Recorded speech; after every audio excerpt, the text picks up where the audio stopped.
ஓம் ஸ்ரீ பிரித்யங்கரா தேவியே போற்றி போற்றி. ஓம் ஸ்ரீ பிரித்யங்கரா தேவியே போற்றி போற்றி. என் அன்பு குழந்தையே, என் மடியில் இருக்கும் குங்குமத்தை நீ தொட்டுவிட்டாய் அல்லவா? இன்று இரவுக்குள் உன் வாழ்க்கையில் ஒரு மிகப்பெரிய விஷயத்தை நான் நடத்தி காட்டப் போகிறேன். யார் தடுத்தாலும் அதை நிறுத்த முடியாது. நடத்தி கொடுக்க காத்து கொண்டிருப்பவள் நான், இந்த வராகி அல்லவா?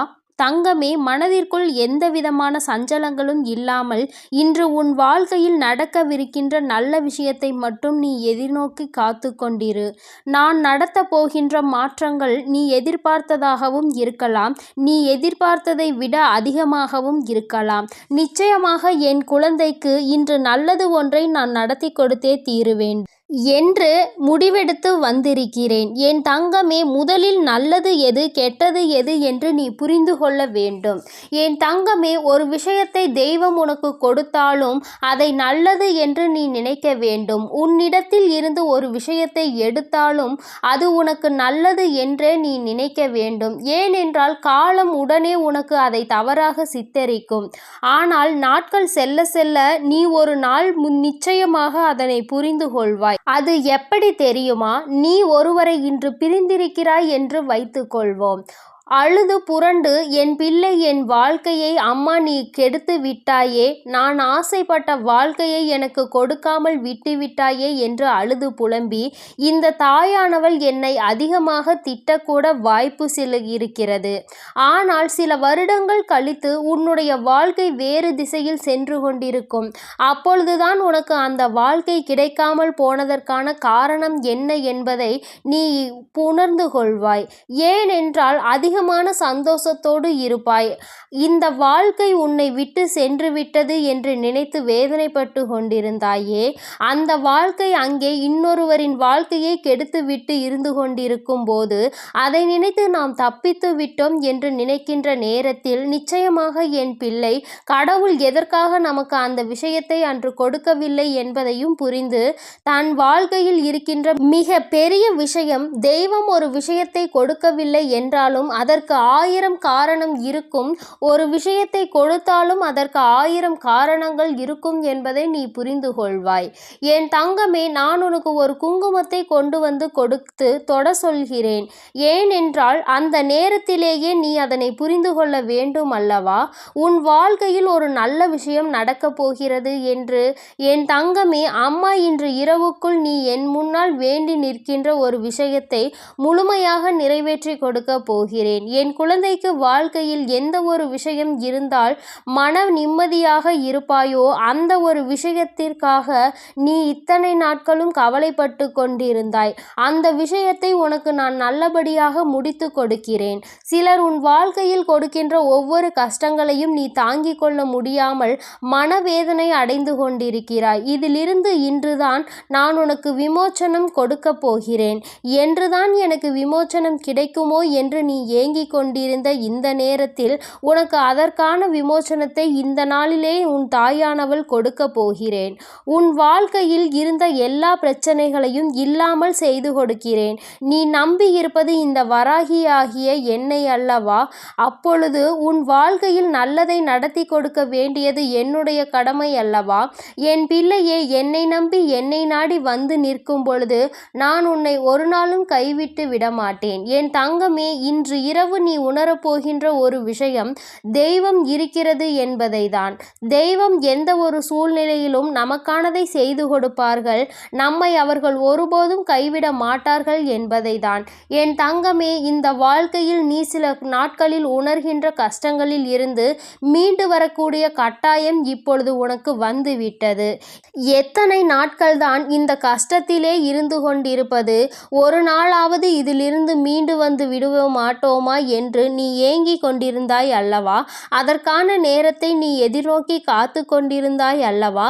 அந்த நேரத்தை இன்று உனக்கு நான் உருவாக்கி தருகிறேன். என் தங்கமே, மனதில் உனக்கு ஏகப்பட்ட குழப்பங்கள் எப்பொழுதுமே இருந்து கொண்டிருக்கிறது. எந்த ஒரு காரியமாக இருந்தாலும் செய்ய தொடங்கும் முன் யோசிக்கலாம். செய்து கொண்டிருக்கும் பொழுது நீ குழப்பம் அடைகிறாய் என்றால், எந்த ஒரு விஷயத்தையும் வாங்குவதாக இருந்தாலும், எந்த ஒரு பொருளை நீ விற்பதாக இருந்தாலும் இருந்தாலும், நீ முதலாக வாங்க செல்வதாக இருந்தாலும் அதற்கு முன்பாக அதனை பற்றி முழு விவரத்தையும் நீ தெரிந்து கொள்ள வேண்டும். அதன் பிறகுதான் நீ அதனை வாங்கலாமா வேண்டாமா என்பதையே யோசிக்க வேண்டும். அதை விட்டு எல்லா விஷயங்களையும் செய்த பிறகு, எல்லா பொருட்களையும் வாங்கிய பிறகு நின்று கொண்டு, எல்லா காரியங்களும் முடிந்த பிறகு ஐயோ அப்படியாகிவிட்டதே இப்படியாகிவிட்டதே என்று கண்ணீர் சிந்தி கொண்டிருக்க கூடாது என்றுதான் உன் அம்மா நான் உனக்கு அறிவுரையாக சொல்கிறேன். அதிலும் ஏதோ ஒரு பிரச்சனைகள் நிச்சயமாக இருக்கத்தான் செய்யும். அதனால் அதில் இருக்கின்ற கஷ்டங்கள் என்னவென்பதை முன்கூட்டியே தெரிந்து கொண்டு அதை எப்படியெல்லாம் சமாளிக்க வேண்டும் என்கின்ற வழிமுறைகளையும் கண்டுபிடித்துவிட்டு அதை நீ செய்ய தொடங்குவதுதான் உன்னுடைய வாழ்க்கைக்கு மிகவும் நல்லது. என் குழந்தையே, இன்று இந்த வராகி உன்னோடு பேசிக்கொண்டிருக்கின்ற இந்த நேரத்தில் நீ உன் மனதிற்குள் மிகப்பெரிய தெளிவினை பெற்றுவிட வேண்டும். எத்தனை கஷ்டங்கள் வேண்டுமானாலும் உனக்கு இருக்கட்டும். உன்னுடைய உடல்நிலையிலோ உன்னுடைய மனநிலையிலோ எவ்வளவு பிரச்சனைகள் இருந்தாலும் அதை தாங்கிக் கொள்ளக்கூடிய மனப்பக்குவத்தை இந்த அம்மா உனக்கு நிச்சயமாக கொடுப்பேன். அதையெல்லாம் தாங்கிக் கொண்டு என் பிள்ளை வாழ்க்கையில் அடுத்த கட்டத்தை நோக்கி நகர்ந்து சென்று கொண்டே இருக்க வேண்டும். எந்த ஒரு பிரச்சனைகளுக்காகவும் ஓரிடத்தில் அப்படியே தேங்கி நிற்க கூடாது. நீ தேங்கி நிற்பாயானால் அங்கே இருந்து அது நிச்சயமாக யாருக்கும் எந்த பலன்களையும் கொடுக்காமல் போய்விடும் என்பதை மறந்துவிடாதே. பொதுவாகவே உனக்கு ஒரு விஷயம் தெரிகிறது என்றால் அதை மற்றவர்களுக்கு கற்றுக் கொடுக்க வேண்டும். உன்னோடே அந்த விஷயம் புதைந்து போகக்கூடாது. ஒரு நாளும் நீ அதனை செய்துவிடக்கூடாது. என் குழந்தையே, இன்று இந்த வாழ்க்கை உனக்கு கொடுத்த விஷயம் நாளை மற்றொருவருக்கும் கொடுக்க வேண்டும். ஏனென்றால் காலம் மாற ஒவ்வொருவருக்கான வாய்ப்புகளும் மாறிக்கொண்டேதான் இருக்கும் என்பதை முதலில் நீ புரிந்து கொள்ள வேண்டும். என் தங்கமே, உன் வாழ்க்கையில் உனக்கான சூழ்நிலைகள் உனக்கு நிச்சயமாக இன்னமும் பல அதிசக்தி வாய்ந்த நேரத்தை உருவாக்கி கொண்டிருக்கிறது. இதோடு முடிந்து விட்டதே, இதோடு நம் கஷ்டங்கள் எல்லாம் அப்படியே நின்று விட்டதே என்று எண்ணாமல் இனிமேல் தொடர்ந்தாலும் எத்தனை வந்தாலும் எல்லாவற்றையும் சகித்து கொண்டு வாழ முடியும். எல்லாவற்றையும் தாண்டி நம்மால் வெற்றி பெற முடியும் என்பதை நீ முழு மனதார நம்பிவிட்டாலே போதும். என் தங்கமே, நீ செய்ய நினைத்த விஷயம் ஒன்று கிடப்பில் கிடந்து கொண்டிருக்கிறது. அந்த விஷயத்தை அடுத்தது நீ என்ன செய்ய வேண்டும் என்கின்ற தெளிவை இன்று இரவுக்குள் நான் உனக்கு கொடுத்து விடுவேன். அதுபோல ஒரு உறவினுடைய மனநிலை என்னவென்று தெரியாமல் நீ தவித்து கொண்டிருக்கிறாய். அந்த உறவை பற்றிய ரகசியத்தையும் இன்று இரவே நான் உன்னுடைய கனவில் உனக்கு காண்பித்து விடுகிறேன். சில விஷயங்களை நீ புரிந்து கொள்ள வேண்டும் என்றால் அதற்கு நிச்சயமாக பல கஷ்டங்களை நீ கடந்துதான் ஆக வேண்டும். அந்த கஷ்டங்களை எல்லாம் இந்த வாழ்க்கையில் உனக்கு கொடுத்தவர்களுக்கு எப்பொழுதும் நன்றி மட்டுமே சொல்ல பழக வேண்டும். யாரையும் ஒருபோதும் பழிவாங்க வேண்டும் என்று நினைக்கக்கூடாது. ஏனென்றால் அடுத்தவர்கள் வாழ்க்கையில் இது போன்று செய்யும் பொழுதுதானே, நீ அந்த கஷ்டங்களை அனுபவிக்கும் பொழுதுதானே உனக்கு தெரிகிறது நாம் நிச்சயமாக எப்படியேனும் இந்த வாழ்க்கையில் போராட வேண்டும் என்று. உனக்கு போராட்டத்தை கற்றுக் கொடுத்தவர்கள் அல்லவா உன்னுடைய எதிரிகளும் உன்னுடைய துரோகிகளும்.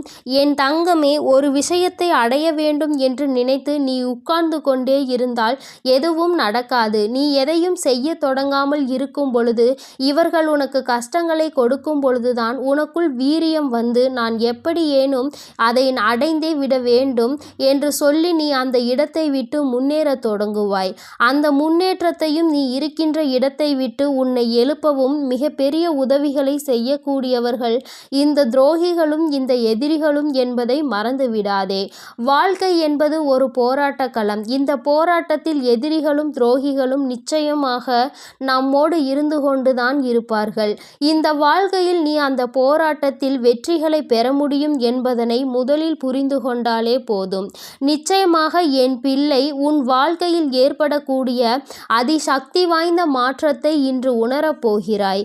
வராகி யார் என்பதை உனக்கு நிரூபித்து காட்ட வேண்டிய நேரம் நேரம் வந்துவிட்டது. நான் உன்னோடு பேசுகின்ற இந்த நேரத்தில் உன் வாழ்க்கையில் பல மாற்றங்கள் நடக்க தொடங்கிவிட்டது என்பதை மட்டும் நீ புரிந்து கொண்டால் போதும். உன்னை நலமாக்கி பார்ப்பது மட்டுமே என்னுடைய தலையாய கடமையாகும். என் செல்ல குழந்தையே, இந்த வராகி அம்மாவினுடைய அருளும் ஆசீர்வாதங்களும் உனக்கு எப்பொழுதும் இருந்து கொண்டே இருக்கும். அதனால் நீ எதற்காகவும் கலங்காதே, எதை நினைத்தும் வருந்தாதே. நீ நல்லதையே நினைத்தால் உன் வாழ்வில் எப்பொழுதும் உனக்கான நல்லதை செய்து கொடுக்க நான் தயாராக இருப்பேன் என்பதை நீ மறந்து விடாதே. இந்த வராகி உன்னோடு இருக்கும் வரை நீ எந்த ஒரு விஷயத்திற்காகவும் அழுதுவிடக்கூடாது. நீ பொறுமையோடும் நம்பிக்கையோடும் உன் வராகியின் மீது நம்பிக்கை வைத்து காத்திருப்பாய். ஆனால் நிச்சயமாக உனக்கானது அனைத்தும் உன்னிடத்தில் வந்து சேரும் என்பதில் எந்த ஒரு மாற்று கருத்தும் கிடையாது. எல்லாம் உனக்கு நல்லதாக மட்டுமே நடக்கும். ஓம் ஸ்ரீ பிரத்யங்கரா தேவியே போற்றி போற்றி. ஓம் ஸ்ரீ பிரத்யங்கரா தேவியே போற்றி போற்றி.